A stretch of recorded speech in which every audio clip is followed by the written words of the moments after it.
Hello, my name is Carla Scobell and I'll be presenting my process video about the installation of Wednesday 12pm Red Group's assignment on the topic of seasons. This presentation is part of the EDAR 422 Creative Arts Education Unit taught at Australian Catholic University. The overarching theme for our presentation was seasons. My group members and I chose to use the topic of seasons because we were aware of the work of composer Antonio Vivaldi, and we suggested that his famous violin concertos of the Four Seasons would be a creative medium and basis for our assignment.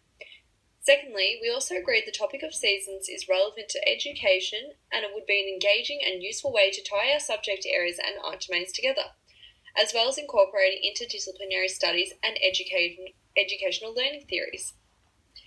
Ian Taylor discusses in his 1998 article that teaching students about seasons can not only help avoid confusion and about how and why seasonal change occurs, but also can increase students' knowledge about global warming and sustainability. Also, the work of American artist Robert Irwin was an inspiration for this installation, as his beliefs that nothing ever really transcends its natural environment relates to the natural setting that we decided to use for our installation. In a nutshell, the Australian curriculum defines media arts as creating representations of the world and telling stories through communication technologies such as television, film, video, newspapers, radio, video games, the internet, and mobile media. Like all art forms, media arts has the capacity to engage, inspire, and enrich all students. So why is media arts important? So I chose to have this domain of media arts because it was a part of the arts that I was not very familiar with and I had not had a lot of experience using. Therefore, I wanted to challenge myself and gain some more skills in this area. I believe media arts is important in arts education because in contemporary education there is an increase in the use of ICT, and 21st century learners generally have extensive experience using ICT. And this is an engaging and powerful resource that should be used in all aspects of the curriculum. Gesuani, in 2011, discusses the importance of media arts in schools and states that young people are increasingly able to be producers of media through creating videos and animations. Why did I choose to use claymation? So, to incorporate media arts into our installation, I chose to use claymation because it is something that I had not had experience using, similar to media arts. Claymation is an activity that I believe would be very engaging for students at a primary level, and it also looks very effective for viewers. So the claymation clip that I created is part of our spring video, and you can see some pictures in this slide of the claymation clip. And it aims to depict a flower blossoming from a seed. So the subject area that I had elected to have was science, and therefore I believe this easily fits in with the science unit in several ways. Firstly, the technology component of the claymation clip fits into Level 3 Australian curriculum, which states that students should be able to use formal measurements and digital technologies as appropriate. Secondly, the flower blossoming aspect of the clip also fits into Level 3 Australian curriculum in science, as it states that living things can be grouped on a basis of observable features and can be distinguished from non-living things. Therefore, showing the process of a flower starting from a seed and eventually becoming a fully bloomed flower is an interactive way is something that I believe would be visually appealing for primary students and easily understood. This short clip could also generate discussion in future lessons where students can research and put into practice what specific things does a seed actually need to be able to blossom, and perhaps they could even add in these things into the claymation clip at a later date. So the work of Antonio Vivaldi was the main basis for our presentation. However, there were many more components that were used.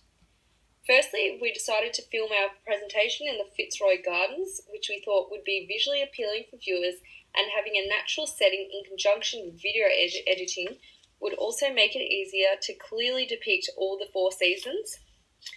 Our group worked collaboratively to create our 4 trees, so please look at the photos of those on this slide. Each of the trees represented one of the 4 seasons, and attached to each tree was a QR code which could be scanned by a device such as an iPad to easily view our videos. I personally believe using a range of colours and materials helps make our trees look really effective, and our method of creating the model could also be easily used in a primary school setting. There are interdisciplinary links embedded within our installation. We specifically incorporated an Indigenous component in our video because Indigenous culture is a major part of Australia's past and present, and I believe Indigenous culture should be embedded throughout all domains in education. Our summer video contains Indigenous culture through the reading of the book Big Rain Coming by Katrina Germain, and also the use of interpretive actions.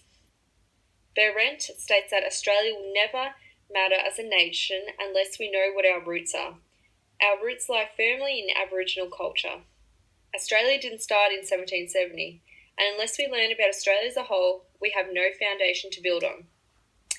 Our other interdisciplinary link is sustainability, and whilst this is not specifically referred to during our installation, it is incorporated throughout. Firstly, our model of the 4 trees is used only with recyclable materials, and secondly, we chose nature as our setting for our installation, specifically the Fitzroy Gardens. I strongly agree with Subik's 2014 view that it is important to prepare young people with comprehensive knowledge about sustainability for the benefit of their future. Our installation aimed to be creative and produce a sense of higher order thinking through its connections between curriculum areas, art domains, and interdisciplinary links. Our installation closely followed the theory of Benjamin Bloom, specifically Bloom's taxonomy, because it followed a process of firstly creating, evaluating, then analysing, applying, understanding, and finally remembering.